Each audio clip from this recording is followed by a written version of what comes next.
Why we suffer because of the voices inside our own minds. There is a famous quote by the psychologist Carl Jung. Until you make the unconscious conscious, it will direct your life and you will call it fate. Most of us believe we are living through our own free choices. We think we love whom we choose to love. We react the way we want to react. We worry because life is difficult. We feel inadequate because we are not good enough. But what if much of this does not truly come from the present moment? What if the conversations taking place inside your head every day are merely echoes from the past? Many people spend their entire lives fighting themselves without realizing they are fighting voices that were never truly their own. A woman constantly feels she is not good enough. A man is convinced he will eventually be betrayed. Someone else never fully trusts anyone. Another person spends every waking moment trying to please everybody. They call it personality. But perhaps these are simply survival strategies created long ago. The psychologist Alice Miller once wrote, "What we cannot remember, our bodies and emotions continue to remember." Childhood never truly disappears, it simply changes its shape. It shows up in the way we love, in the way we fear, in the way we react to rejection, in the way we speak to ourselves. Perhaps the saddest part is that many people spend years attacking themselves with the same voice, without ever questioning where that voice came from.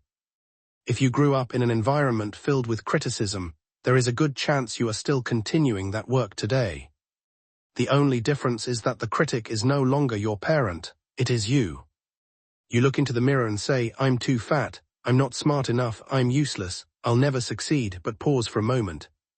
Who is really speaking those words? Is it truly you? Or are they phrases you heard hundreds of times in one form or another during your early years? The Stoic philosopher Epictetus said, "People are disturbed not by things but by the views they take of them." The problem is that we rarely realize we are interpreting life through old lenses. A child who experienced abandonment may see rejection everywhere. A child who was constantly criticized may detect judgment in completely harmless situations. A person who was betrayed may distrust even those who genuinely care about them. The past is not dead. It lives inside the way we perceive the world. That is why two people can experience the same event and feel completely different emotions. One person sees failure as a lesson. Another sees it as proof of worthlessness. One sees loneliness as an opportunity for growth. Another sees it as evidence that they are unlovable. The difference lies in the story they tell themselves.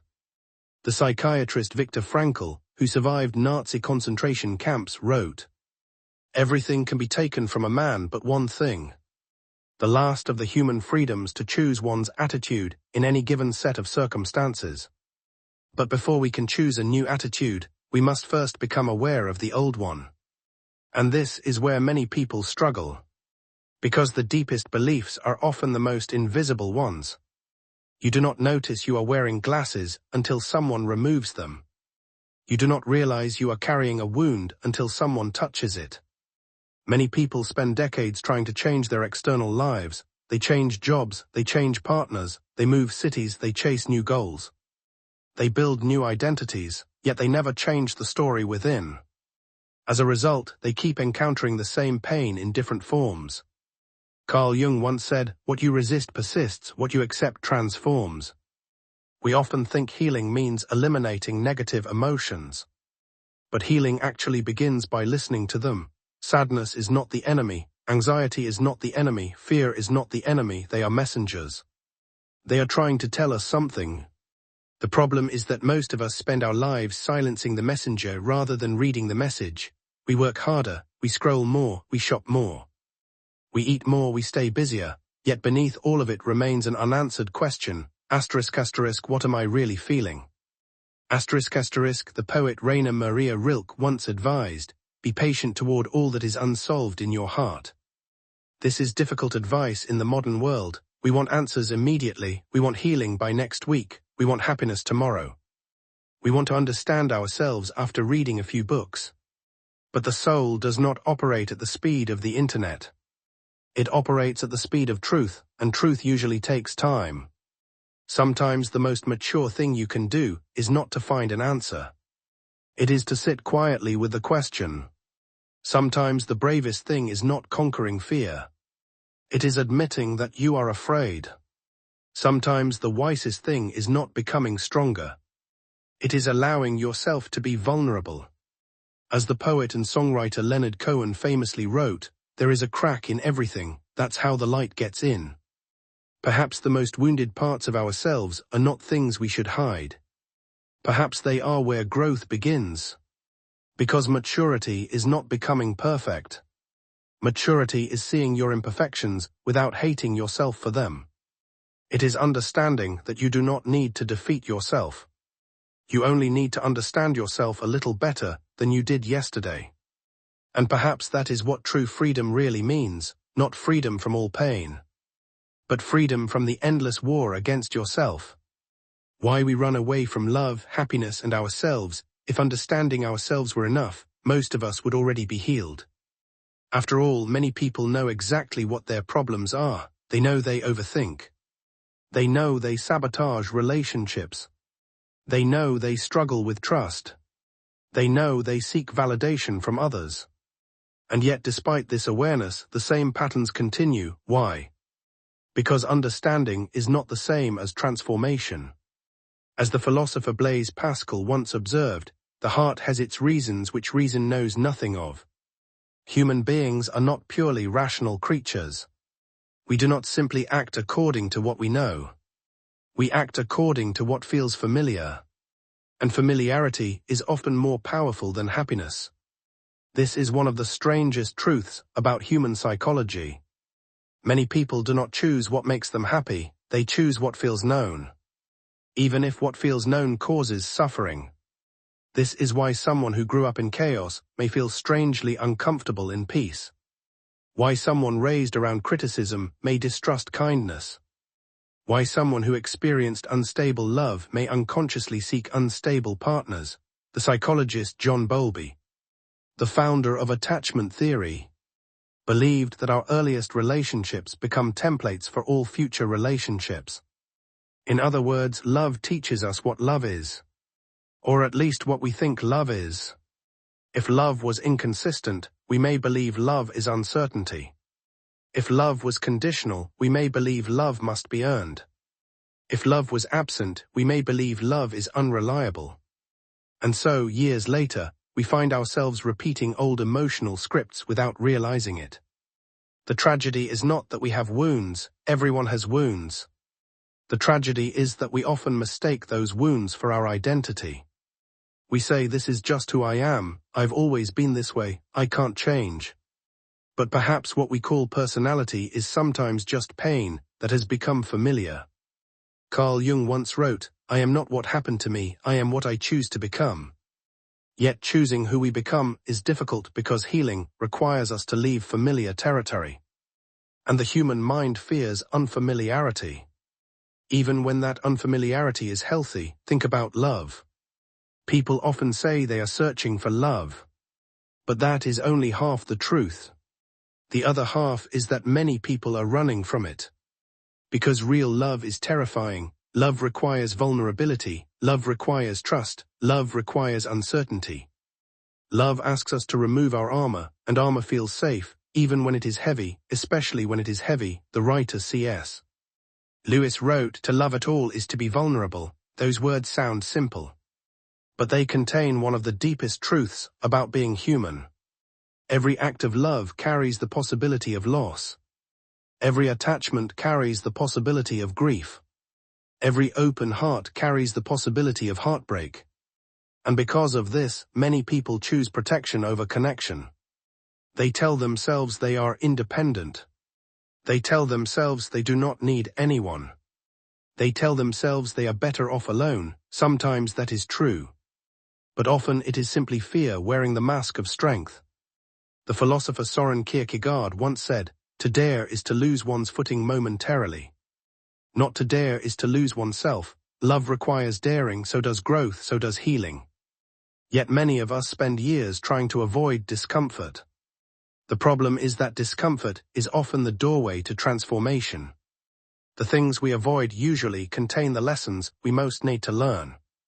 This is why some people stay endlessly busy. They work, they scroll, they consume, they distract themselves because silence is dangerous. In silence, emotions begin to speak. In silence, grief resurfaces. In silence, loneliness becomes audible. In silence, the questions we have avoided for years suddenly appear. The philosopher Blaise Pascal famously remarked, "All of humanity's problems stem from man's inability to sit quietly in a room alone." Perhaps he was right, because stillness removes our distractions. And without distractions, we meet ourselves. Many people fear this encounter, not because they are weak, but because they have spent years avoiding it. Yet healing begins precisely there, not in running, not in achieving, not in becoming someone else, but in meeting ourselves honestly. The Buddhist teacher Thich Nhat Hanh said, "The way out is in." Modern culture often teaches the opposite. It tells us that happiness is somewhere outside ourselves, a better job, a bigger house, more money, more followers, more success. But there is a reason why so many successful people remain deeply unhappy. External achievements cannot heal internal wounds. A person can have everything and still feel empty. A person can be admired by millions and still feel alone. A person can be successful and still be afraid. Because the deepest struggles are rarely material, they are emotional, spiritual, existential. This is what Viktor Frankl discovered during some of humanity's darkest moments. He realized that suffering alone does not destroy people, meaninglessness does. As he wrote, those who have a why to live can bear almost any how. The search for meaning is not a luxury, it is a necessity. Human beings can endure extraordinary hardship when they know why they are enduring it. Without meaning, even comfort can feel unbearable. This may explain why so many people feel lost despite having lives that look successful from the outside. Their problem is not a lack of achievement, it is a lack of connection to themselves, connection to others, connection to purpose. Connection to life. The philosopher Lao Tzu once wrote, "When I let go of what I am, I become what I might be." Perhaps growth is not about adding more. Perhaps it is about letting go of old stories. Letting go of inherited fears. Letting go of impossible expectations. Letting go of the belief that we must be perfect before we deserve love. Because perfection is not the price of belonging, it never was. The psychologist Carl Rogers wrote, "The curious paradox is that when I accept myself just as I am, then I can change." Acceptance is not surrender. Acceptance is the beginning of change. When we stop fighting ourselves, we finally have the energy to grow. When we stop hiding our wounds, they can begin to heal. When we stop pretending to be invulnerable, we become truly strong. Perhaps maturity is not becoming fearless. Perhaps maturity is acting despite fear. Perhaps wisdom is not knowing all the answers. Perhaps wisdom is becoming comfortable with uncertainty. And perhaps happiness is not a destination waiting for us somewhere in the future. Perhaps it is what remains when we stop running from ourselves. As Marcus Aurelius reminded us, the happiness of your life depends upon the quality of your thoughts. Not every thought deserves your trust. Not every fear deserves your obedience. Not every wound deserves to define your future. You are not your anxiety, you are not your past. You are not the worst thing that ever happened to you. You are the awareness observing all of those things. And perhaps the greatest freedom in life comes from realizing that the voice inside your head is not always telling the truth. When that realization arrives, a new possibility emerges. For the first time, you can stop being controlled by the story and begin writing a new one.